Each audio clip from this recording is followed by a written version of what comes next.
I'd like to take a moment to share with you what I thought was a solid conversation that I had with a new client. It's my hope that what she has granted me permission to share with you is a help to you the way it was to her. She is 36 years old. She's single. She has no children. She came to me and said, Doc, I am coming to you. I've been in therapy for about 6 years now, and I'm really struggling to forgive my parents. They are still living, but the impact of their behavior on my life appears to be evident after watching some of your content. She stated to me that she had been in therapy, but really those sessions were more designed for her, in her opinion, to just share her feelings and her emotions, but really didn't give her a practical way to understand the connection between the impact of her parents' behavior and how she can move forward. I said, what do you mean? I said, I think I understand the first part in terms of therapy, but what's disconnecting? She said, well, I've been in therapy and I understand the connection between childhood trauma and her perspective on some of her life experiences, failed relationships, failed friendships.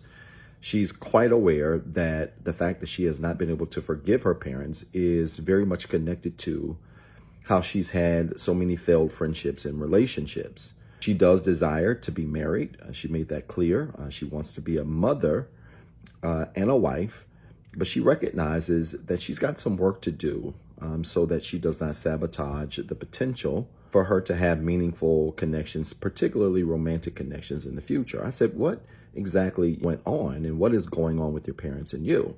She said, well, she has 2 younger siblings that they are all about 2 to 3 years apart. She indicated how her father was very abusive to her mother, very abusive to the point where they, all 3 of them, talking about her and her brother and sister, were all privy of seeing their father physically abuse and assault their mom. Not only did he physically assault and abuse her mom, but one time she was hospitalized when they were young teenagers. And this was very difficult for her to process. This has been challenging for her siblings to process, but especially her, because her father has never really owned his behavior. I said, interesting.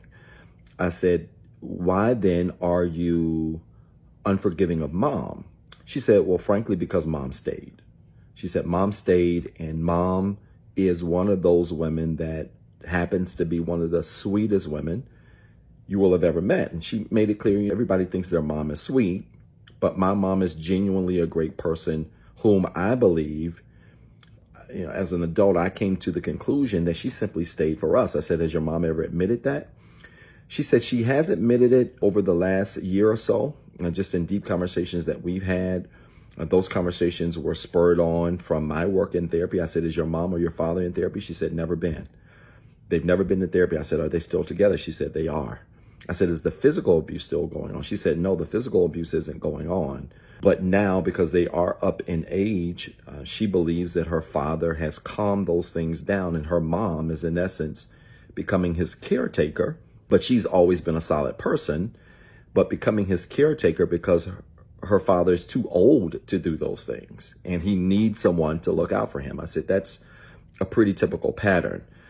I said, so your lack of forgiveness with your mom is in essence because she did not look out for herself.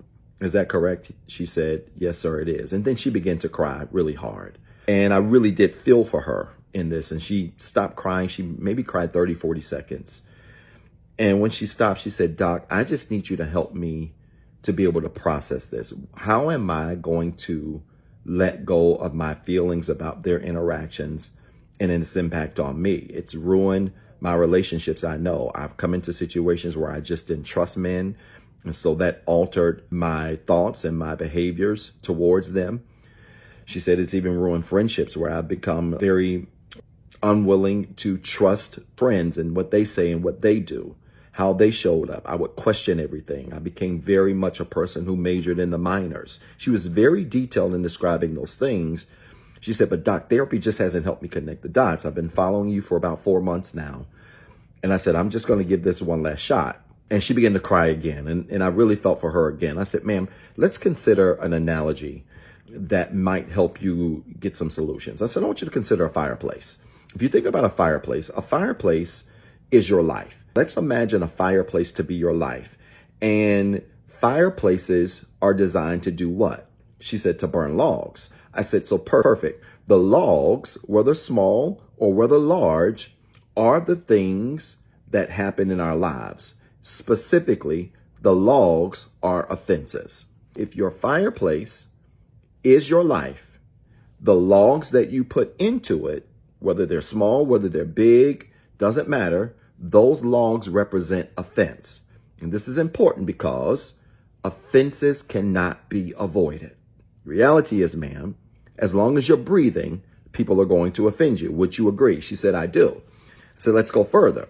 I said, not only are those logs incidents or experiences or offenses that you experience, some are large, some are small, we can't avoid them. Some of those logs are easy to light and some of them are difficult to light. I said, have you ever lit a fireplace before? She said, I have. I said, I have too, several times. And you'll notice that depending on the makeup of the log, depending on the consistency of the log from a wood standpoint, how smooth it is, how rough it is, etc. Some logs may catch on to fire faster than others. Would you agree? She said, I would. I said, offense works the same way. There are some things that happen in our lives that are offensive, that are easy to spark an emotion out of us. And there are other things that take a while, that might simmer to spark an emotion out of us. But because those logs are in our fireplace, i.e. our lives, we have to learn how to what? She said, process them. I said, perfect. I said, lighting the logs then is what I would call processing the logs. She said, how would you say? I said, well, again, some light fast, some die fast. I said, some of them light slow and some of them last a while. But every single log in your fireplace has to be processed. And what has occurred here is that your life is on fire with the offenses of your parents because they have not been processed. She was writing these things down. She was still tearing up and crying, but she was writing very profusely. And I gave her a chance and I was explaining this to her. I said, so let's go further and let's talk about how they're going to be processed. I said, if you think about processing the logs, every fireplace has connected to it a what? She looked stumbled. She said, is it the gate in the front? I said, gate's there. You can install gates. I said, but every fireplace, in order to pass inspection, has to have something else. She looked like she was stumbled. I said, every fireplace needs a vent. She started wiping her face. She was smiling and was writing. It was a very beautiful thing to watch. She said, the vent, let me guess, Doc, is an outlet. I said, exactly. I said, so your efforts to go to therapy was an outlet. Now, how that outlet transferred into actionable steps can vary from one therapist to counselor to friend to another. And I said to her, this is why it's so important that you're careful of who you attempt to process offense with. Because if you attempt to process those logs without the vent, what's going to happen to the logs? She said, Doc, you're going to start a fire. I said, that's what happens when we attempt to process offense in our lives, but we don't have proper outlets in our lives. Eventually, we're going to catch ourselves on what? She said, fire. She's smiling. You could tell the light was coming on. She's writing. I said, so we got to be careful of who we process those logs with. I said, and this is the thing. Eventually, the fire does what? She says, well, if it's got proper venting, it dies. I said, correct. I said, and then what? She looked lost. She said, well, you can put more logs into it and light it again. I said, you can. I said, and it's funny that you mentioned that because one of the first times I ever lit a fireplace, I did that. When I lit the logs and they went out, the next day I said, oh, I'm going to use my fireplace again. And the ashes and the residue of the fire from the day before was still in the fireplace.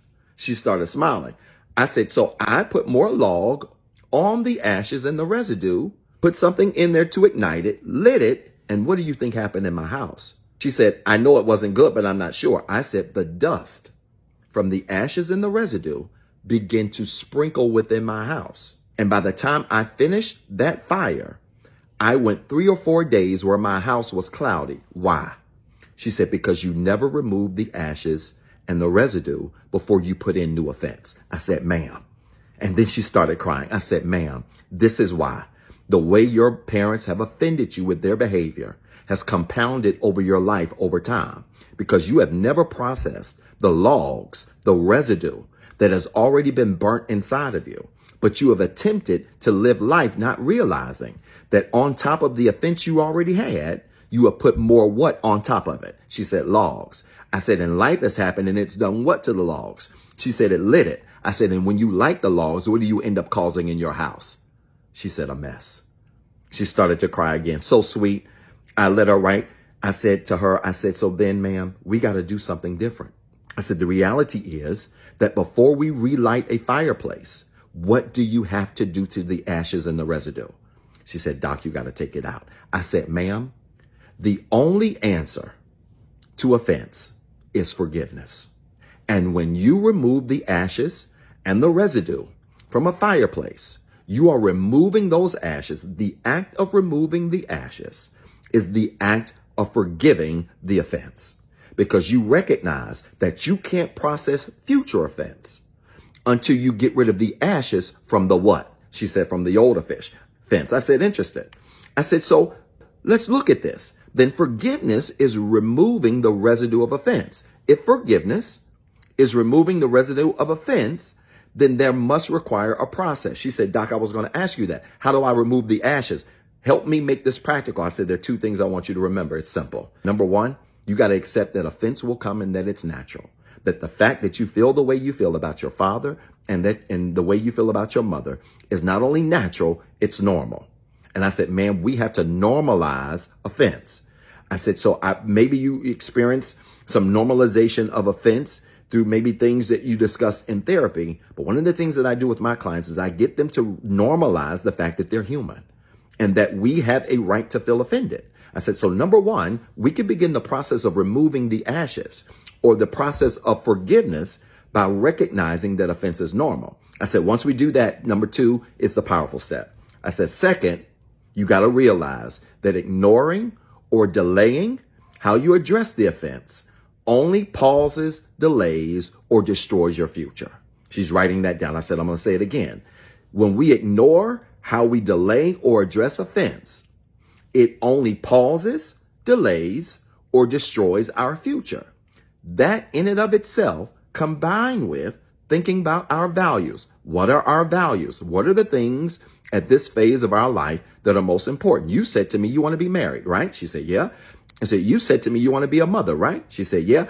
I said, you said to me that you want to have a family, right? She said, yeah. I said, with all of those things should come a set of values. You've got to ask yourself, with my values in mind, are my values important enough to create a sense of urgency to do what? She said, to remove the ashes from my fireplace. I said, exactly, ma'am. And a lot of people just live with the ashes in their fireplace, not realizing that the practical step to forgiveness is to align where you are with where you want to be and how your values help you get there, but to recognize you cannot light a new fireplace with old ashes. She put her pencil down.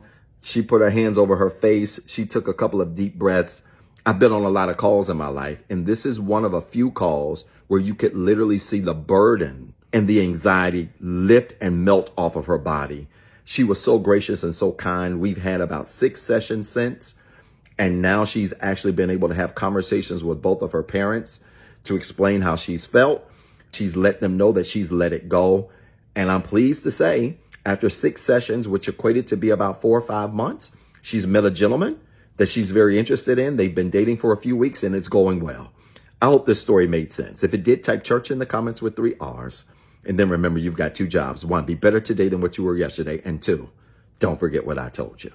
What's up, everybody? This is Dr. Zeb. Listen, I've been dying to make this announcement for a very long time now, and I'm pleased to say that Inspire Nation has officially launched. Yes, we finally got a Facebook and YouTube community group where we're going to have exclusive content, exclusive shorts, exclusive discussion prompts, where we're going to engage with other people literally around the world who are on the same healing journey that we're on. I need you to go find these pages right now on Facebook and YouTube.